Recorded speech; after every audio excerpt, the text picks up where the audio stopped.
Olá, eu sou Bárbara Martinelli, eu sou analista de geopolítica e relações internacionais. E seja muito bem-vindo ao Mundo em 10 minutos. Hoje eu tô na difícil tarefa de substituir Thiago, mas eu trouxe um assunto bastante interessante que eu acho que vocês vão gostar. Bom, já tem semanas que a gente está acompanhando então um embate entre o ministro, que é o Alexandre de Moraes, ministro do Supremo Tribunal Federal, e o Elon Musk, que é dono da rede social conhecida como X, ou também chamada por Twitter, que é o seu nome do passado. Bom, o Musk ele começou então a emitir várias falas que o Brasil estava praticando atos que ele classificava como sendo de censura. Após essas falas, então, o Moraes abriu um inquérito contra o bilionário por crimes como obstrução de justiça, organização criminosa e incitação ao crime. O magistrado também determinou a inclusão do Elon Musk nos inquéritos das chamadas milícias digitais. O Musk agora se tornou então um miliciano digital sobre a ótica de Alexandre de Moraes. Matheus, solta a vinheta que hoje vai prometer. Bom, todo esse embate entre o Elon Musk e o Alexandre de Moraes chama atenção a nível global. Nos Estados Unidos, nós temos inúmeras denúncias sobre atos extremos cometidos por Moraes, chamando a atenção de congressistas americanos que estariam nos bastidores conversando, então, sobre possíveis sanções contra o Brasil. Mas nós ainda não sabemos se, de fato, isso vai ou não para frente. Na minha visão, é que não vai. Mas, caso de fato vá e os Estados Unidos decidam, então, por cortar algum tipo de atividade comercial com o Brasil, por exemplo, nós seremos atraídos para os colos de um dos maiores inimigos dos americanos, a China. Bom, lá no dia 23 de abril de 2024, foi reportado que a AGU do Lula sobre o comando então do ministro-chefe de Advocacia-Geral da União, o Jorge Messias, indicou ao ministro Alexandre de Moraes que o órgão estuda pedir à Justiça a suspensão das atividades da rede social X, ou até mesmo a dissolução da empresa no Brasil, caso se comprove que a empresa prejudicou investigações que tramitam hoje lá no STF e também lá no TSE, que é o Tribunal Superior Eleitoral. Existe um pedido de abertura de nova investigação para apurar o vazamento de informações sigilosas dos inquéritos conduzidos por Moraes e que teriam sido vazados de forma ilícita por jornalistas independentes no chamado Twitter Files, além de várias páginas de suspensão de contas ou publicações no X, inclusive suspensões de memes terem sido vazadas então por Elon Musk.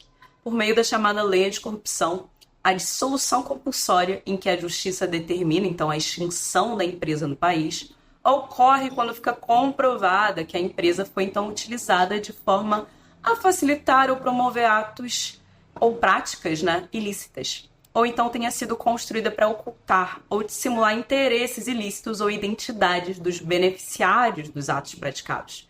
E parece que não é só o Brasil que pode seguir esse rumo mais radical de banimento de uma rede social, para servir de exemplo, obviamente, a outras redes sociais que operam no país.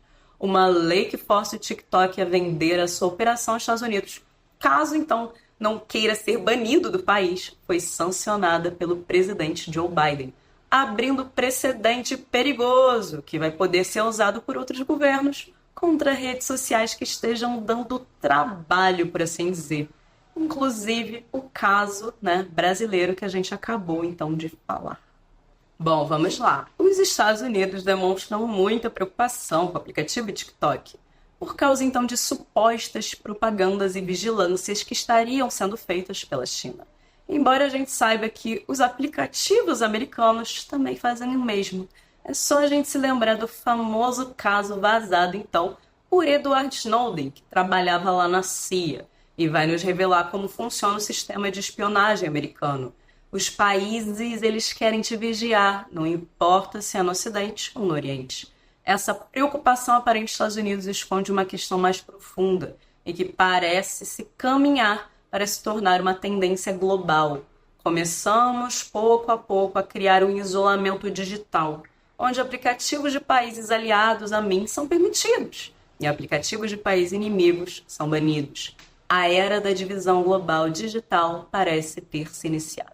A China afirmou que dará uma resposta. Seu contra-ataque vai obrigar a empresa Apple a remover da loja de aplicativos lá na China Aplicativos como o WhatsApp, o Meta, o Signal e também o Telegram, que é de uma empresa que está lá em Dubai e que era antigamente russo, mas hoje mesmo na Rússia o Telegram é banido no país.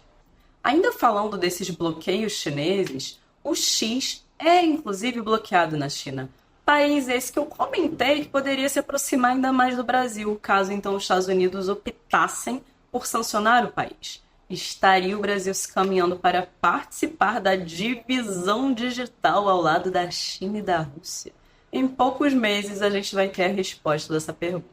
Saindo dessa polêmica envolvendo então possível bloqueio do X e indo agora para a Venezuela, um importante aliado inclusive do eixo China-Rússia. O Nicolás Maduro radicalizou ainda mais as eleições que ocorrem no país, seguindo os passos de Vladimir Putin, que possui uma falsa oposição e ganhou as eleições com mais de 80% dos votos. O presidente venezuelano proibiu mais 5 opositores dele de participarem então das eleições. Os prefeitos Elias, Giel Ratilo, José Antônio Fernandes, Lade de los Salitas e os ex-deputados Tomás Guanipa, Carlos Ocariz e Juan Carlos se juntaram a uma longa lista de opositores tornados inelegíveis, que incluem a Maria Machado, que está inelegível por 15 anos após então decisão da Suprema Corte venezuelana. Nicolás Maduro, inclusive, prometeu acabar com a direita no país durante, então, a 23ª cúpula dos chefes de Estado e de governo lá da Aliança Bolivariana para os Povos da Nossa América, um evento de aliados políticos do Maduro. Ele afirmou o seguinte, abre aspas para o Maduro: "Fiquem certos, irmãos presidentes, primeiros ministros, movimentos sociais do mundo, povos do mundo, que esse povo está se preparando para dar uma luta, uma lição histórica a essa direita fascista, essa direita imperialista, essa direita guerreira e rendicionista, que apelou à invasão da Venezuela, que apelou a sanções, estejam absolutamente seguros", fecha aspas. O caça às bruxas de Nicolás Maduro continua, demonstrando que a oposição não possui chances na Venezuela.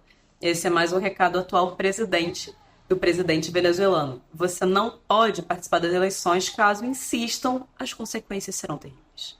A nível internacional, seguimos com um show de horrores e de hipocrisia. O Lula da Silva, que é o presidente brasileiro, se manifestou há poucos dias pedindo que os resultados das eleições venezuelanas sejam, então, respeitados. É dito há muito tempo que as eleições na Venezuela são limpas, ou seja, não são fraudadas. Tanto que existem órgãos internacionais que participam como observadores. Mas será que isso de fato importa? Não há melhor eleição para um candidato do que uma eleição em que só ele e seus amigos participam. Não existe melhor eleição do que aquela em que eu mando e coordeno quem pode participar e quem nem pode participar. A melhor eleição é aquela que existe um candidato único, Nicolás Maduro. É evidente que não é uma eleição fraudada, ela não precisa ser. Ela já possui tudo dentro da lei feito para que o candidato Maduro ganhe. Um órgão internacional é um mero enfeite no show da democracia socialista venezuelana, que se preocupa com burocracias pífias, como a existência das eleições, mas não se preocupa com quem participa das eleições, que no caso é um presidente autoritário. O nosso mundo parece percorrer curvas perigosas. O autoritarismo segue em alta e até países que antigamente a gente achava que eram livres, aos poucos são corrompidos para seguirem uma tendência global de agrupamento com aliados e a separação do resto do mundo, já que ele faria parte, então, o resto do mundo, de uma classe inimiga. O mundo caminha para um racha e nós, a população, observamos esse espetáculo e somos levados a odiar uns aos outros nesse jogo de cartas marcadas, cujo destino final não será outro, a não ser um conflito mundial. Eu sou Bárbara Martinelli e esse foi o Mundo em 10 Minutos. Não deixe de curtir, compartilhar e se inscrever no canal do Danos e Neto. Eu também possuo um canal aqui no YouTube chamado Voz Armada. Não deixe de acompanhar e se inscrever no meu canal também. Muito obrigada, gente, por assistir. E até muito breve. Tchau!